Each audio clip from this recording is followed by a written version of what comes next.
नमस्कार दोस्तों, मैं एस्ट्रोलॉजर अमित महा और आपका फिर से स्वागत करता हूं अपने यूट्यूब चैनल पे।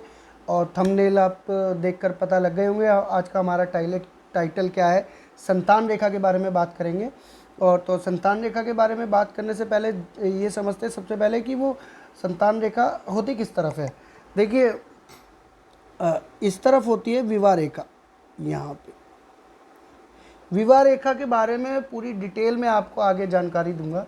आज सिर्फ हम संतान रेखा के बारे में बात करेंगे। यहाँ पर होती है ये बिल्कुल इस तरफ विवाह रेखा एक या दो हो सकती है। तो कईयों की होती है कि दो विवाह रेखा या एक है। तो ये टॉपिक आज का नहीं है हमारा। आज हम बात करेंगे सिर्फ संतान रेखा के बारे में। तो संतान रेखा होती है हमारी बुध पर्वत पे इस तरफ। ये ये ये इस तरीके से रेखाएं होती है। तो इसमें ये देखा जाता है कि सबसे पहले सवाल जो होता है हमसे पूछा जाता है कि हमारी संतान कब होगी। तो ध्यान रखिए, जो विवाह रेखा है ना, उस विवाह रेखा से जो भी पहले टच हो रही है, अचानक टच हो रही है, तो समझ लीजिए वो विवाह होने के उपरांत साल या सवा साल या 1.5 साल के अंदर आपको संतान की प्राप्ति ज़रूर होगी। बशर्ते वो रेखा स्पष्ट रूप से दिखनी चाहिए। अगर उस पर जाली होगी या अशुभ चिन्ह होगा या वो कट रही होगी बीच में से और पर्वत भी खराब होगा, तो समझ लीजिए संतान उत्पत्ति में या तो आपको समस्या उत्पन्न हो सकती है या संतान होने में दिक्कत बहुत ज़्यादा आएगी, या किसी और तरीके से ऑपरेशन हो सकता है, आपको इंजरी हो सकती है, या कोई मेडिकल क्रिटिकल सिचुएशन आ सकती है। इस तरीके की जाली की जो बात हो रही है और पर्वत की। अब बात करते हैं कि कई सारी रेखाएं होती हैं, ऐसी ऐसी कई छोटी छोटी, और कई बार होता है कि आपको रेखाएं दिखती नहीं है। तो बड़े ध्यान से गौर से देखना पड़ता है स्पष्ट रेखा कौन सी है और अस्पष्ट रेखा कौन सी है। तो जो रेखा सबसे करीब है विवाह रेखा के, तो समझ लीजिए सबसे जल्दी आपकी शादी के बाद आपको संतान उत्पन्न हो जाएगी। और जितनी दूर है रेखा उतना समय आपको लगेगा संतान उत्पत्ति में।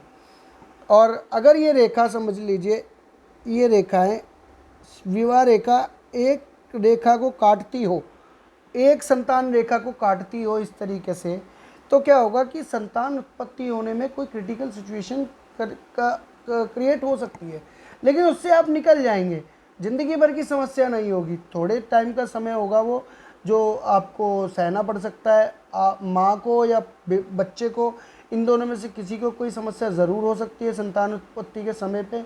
वो भी सिर्फ एक वही ड्यूरेशन रहेगा, टाइम जो बर्थ का टाइम रहेगा, उससे बाद का टाइम नहीं रहेगा। कुछ समय तक थोड़ी दिक्कत हो सकती है।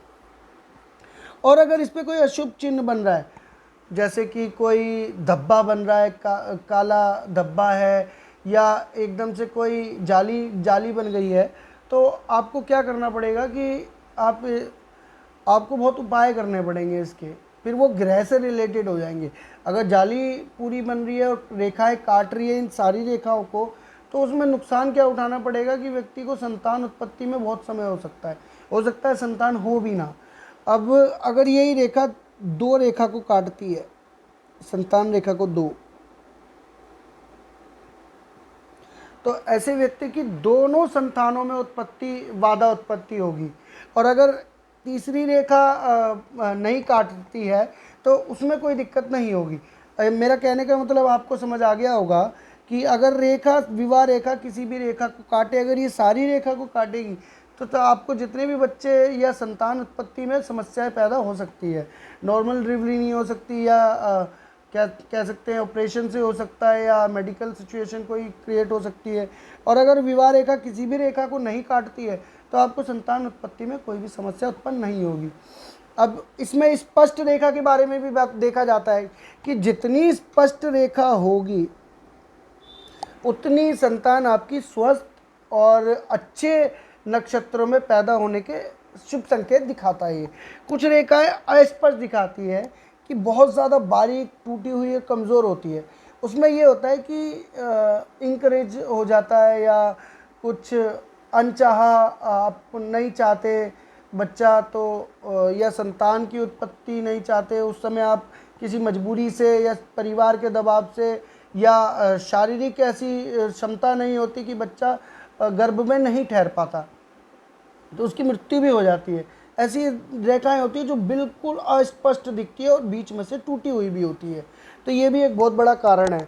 अब जो संतान देर से होती है उसका सबसे बड़ा कारण ये है कि यहाँ तक कोई भी रेखा बिल्कुल स्पष्ट ना दिखना और काफ़ी दूर तक दिखना।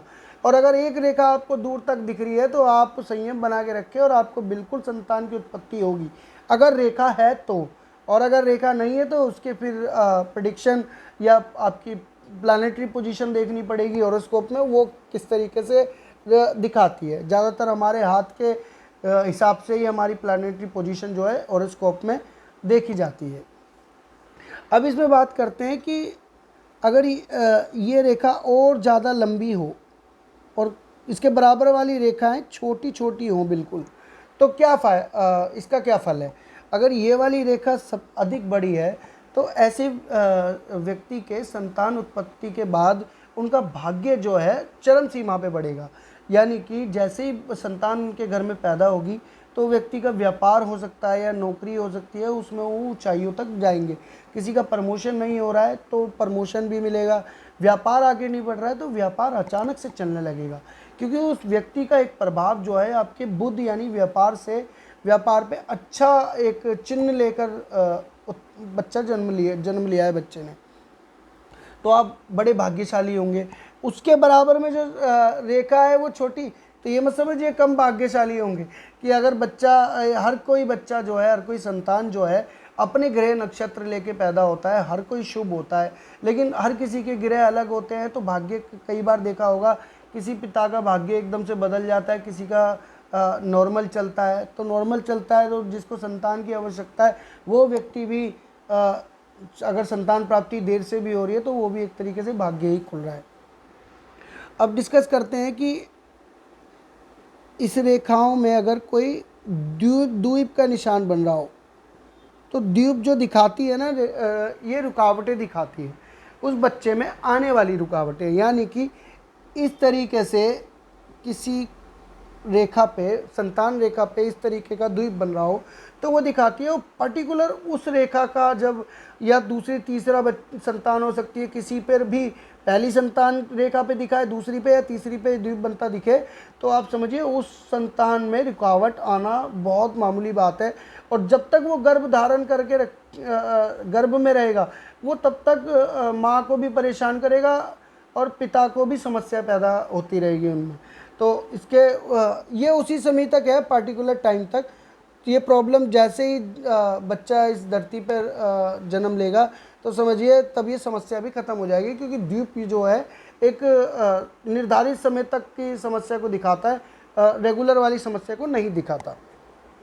अब इस पर कोई क्रॉस का निशान बन रहा हो इस तरीके से तो वहाँ पे समस्या और ज़्यादा बढ़ जाती है। समस्या बढ़ने का मतलब होता है संतान की उत्पत्ति ना होना, बहुत रुकावटें आना, बहुत जतन और उपाय करने के बाद बहुत विलंब या इंतज़ार करना पड़ जाता है आपको, तो तब संतान उत्पत्ति होती। अब होती है एक रेखा कुछ इस तरीके से कट के फिर दोबारा शुरू हो जाती है। यानी कि एक रेखा कट गई फिर दोबारा शुरू हो गई, दो रेखाएं ऐसी उत्पन्न होती है। तो इसमें आता है कि आपको रुकावटें तो होंगी और बहुत इंतज़ार करना पड़ेगा। हो सकता है लंबे अंतराल, कई सालों तक आपको इंतज़ार करना पड़े, कई जगह का ट्रीटमेंट करा के, मेडिकल कंडीशन को फॉलो करके, कोई उपाय करके, ज्योतिषीय उपाय करके, तब जाके आपको कोई लाभ मिल सकता है।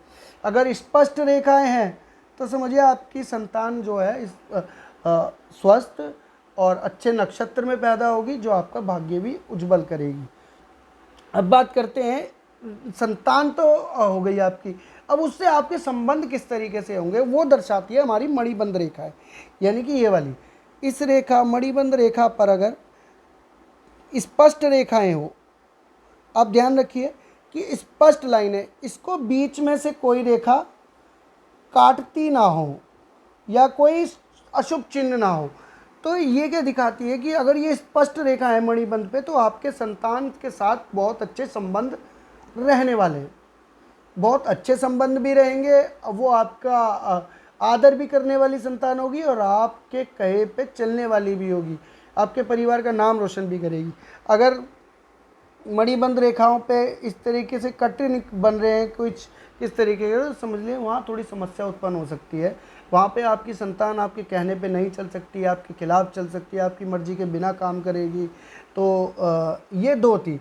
अब बात करते हैं शुक्र पर्वत पे। शुक्र पर्वत पे भी बनने वाली कुछ रेखाओं से हम गणनाएं करते हैं। तो इस पे क्या दिखाती है कि लड़का और लड़की, देखिए किसी भी शास्त्र में ये बताना वर्जित कहा गया है कि, और कोई गणना भी इस तरीके से प्रॉपर तरीके से नहीं बता सकता, क्योंकि जो ज्ञाता थे उसके वो आज के समय में नहीं रहे। जितने भी हम लोग हैं, ये सिर्फ हम पढ़ के जो हमने ज्ञान प्राप्त करा है उतनी आपको जानकारी दे सकते हैं। तो इसके बारे में पूरी डिटेल में एक वीडियो में आपके सामने उपस्थित करूंगा। बाकी जो जानकारी मैंने दी आपको संतान रेखा के बारे में, यहाँ पे बुध पर्वत पे बनने वाली रेखाओं को आप चेक करिए। जिसको भी संतान उत्पत्ति में समस्या आ रही है वो अपना हाथ भी चेक कराए। और अगर आपको ये वीडियो अच्छी लगी हो, जानकारी अच्छी लगी हो संतान रेखा के बारे में, तो वीडियो के कमेंट बॉक्स में जाके आप कमेंट कर सकते हैं, अपनी राय दे सकते हैं मुझे। और कोई सवाल पूछना हो तो आप सवाल भी पूछ सकते हैं, मैं आपको वहीं उसके उत्तर ज़रूर दूंगा। तो आशा करता हूँ आपको पसंद आई होगी, और आपसे विनम्र निवेदन है कि मेरी वीडियो को लाइक और सब्सक्राइब करें, कमेंट भी करें। और आज के लिए इतना ही। नमस्कार दोस्तों, मिलता हूँ अगली वीडियो में।